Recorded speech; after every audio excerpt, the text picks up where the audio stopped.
I'm Cassandra Jones, the Director of Assessment, and today we have Professor Kenyatta Rogers talking about the assessment process. Enjoy. Hello, my name is Cassandra Jones, and I am the Director of Assessment here at Montgomery College. And today we have Professor Kenyatta Rogers talking to us about the assessment process. Enjoy. When it comes to choosing a college-wide rubric, actually the competencies and the proficiencies aren't chosen.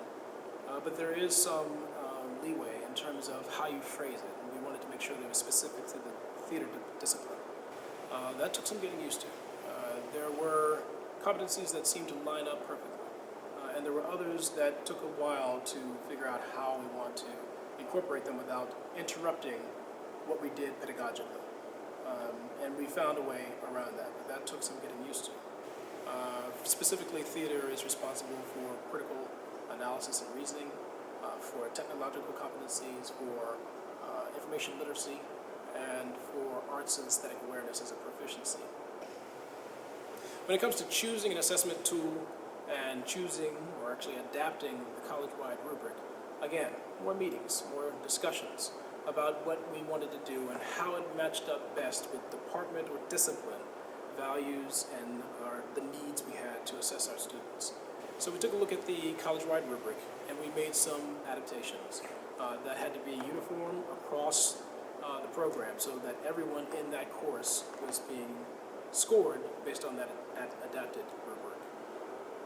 The assessment tool, we took a look at what we did in the course and what best fit the student learning outcomes as listed on our syllabus and on the website. And we made sure that the assignment itself, we had two different rubrics. One was for the teacher and for grading the student, and the other was for scoring according to the college-wide rubric or adapted rubric. And they were two different things. They look for, it helped us discover the difference between student learning outcomes and perhaps class outcomes or unit outcomes, where they may be assessed on your personal and perhaps different rubrics for each class. The college-wide or the adapted rubric for student learning outcomes had to remain consistent throughout.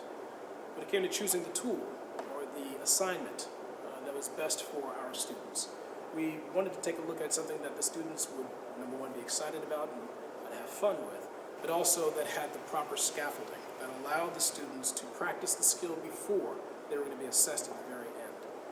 Some people choose not to have it be the culminating assignment. We decided that that was best according to the process that we were teaching in those two theater classes, those two theater general education courses. So you sent in the data online and you get feedback back. It took some time again for us to get used to the different format of how to interpret the data. We saw the numbers differently and that was a discussion. Generally speaking, we were interested in seeing that our students scored near the mean in all categories when compared to the rest of the college, to the rest of the general education courses that were being assessed. We took a look specifically at information literacy for our students and found that we were seeing evidence of students who were very dependent upon web research.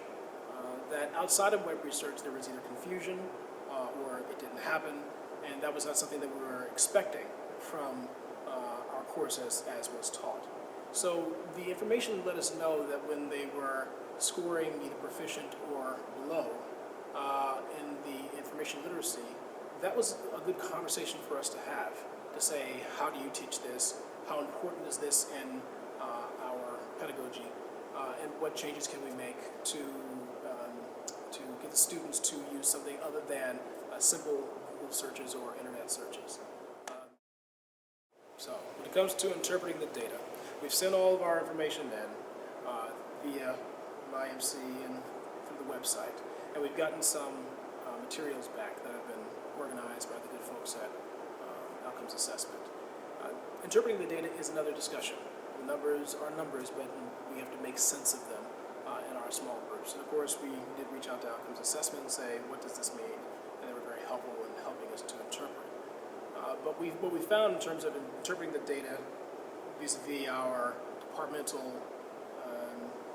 vision or our departmental needs, we found that specifically for us in theater, we looked at information literacy.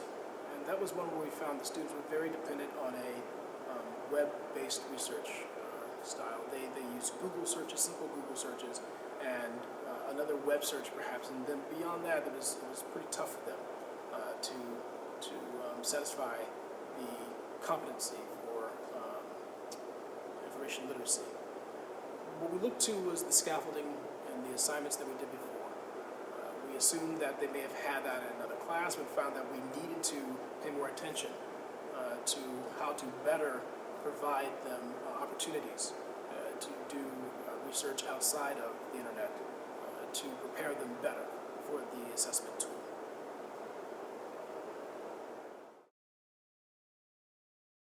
So we're in the 4th year of the 6-year cycle, and this is a year that we implement an action plan based on the discussions that we had in revising what we've been doing in the course. There are several redundancies that we had to get used to that were confusing at times. And once we decoded what those things were, again with the help of the good folks in outcomes assessment, we came up with an action plan. The content of the action plan is specific to our department vision, and we kept talking about tying it back into what is it that we want the students to know when they leave the course or to be able to do.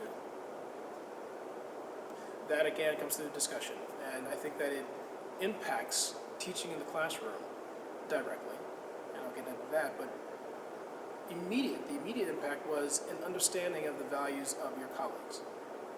Many of us are teaching to our passions, and this is a good way to put what we are passionate about into a form that we can say, yes, we have indeed taught our students, and yes, they can indeed pass these competencies and these proficiencies at the end of the tunnel.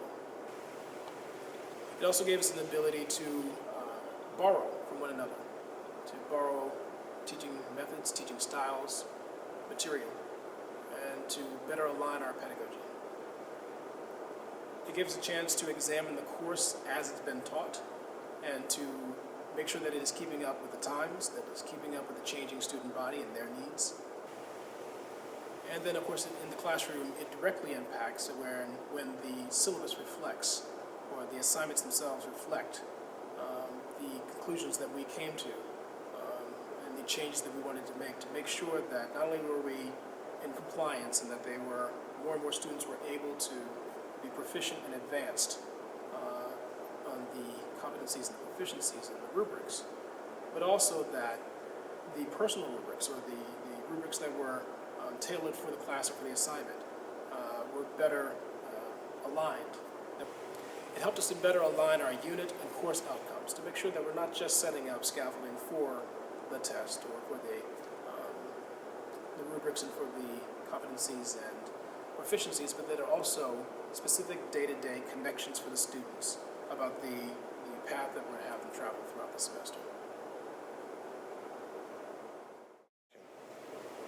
We in the theater discipline are in our 4th year of the 6-year assessment cycle. This year we will be implementing the action plan that we developed after discussing and assessing the data that came in from outcomes assessment. In terms of what does it do for teaching in the classroom, it more directly aligns the unit outcomes with the student learning outcomes for the entire course, so students can see that direct connection.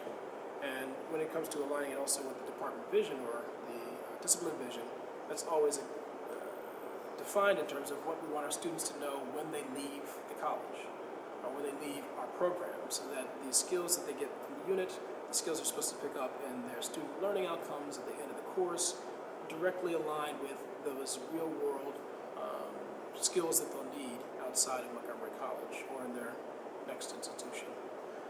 It also has an effect on teaching this process, in that it puts all the faculty in a room together, discussing that which they're passionate about and having a way to streamline that into specific outcomes so that we're all on the same page.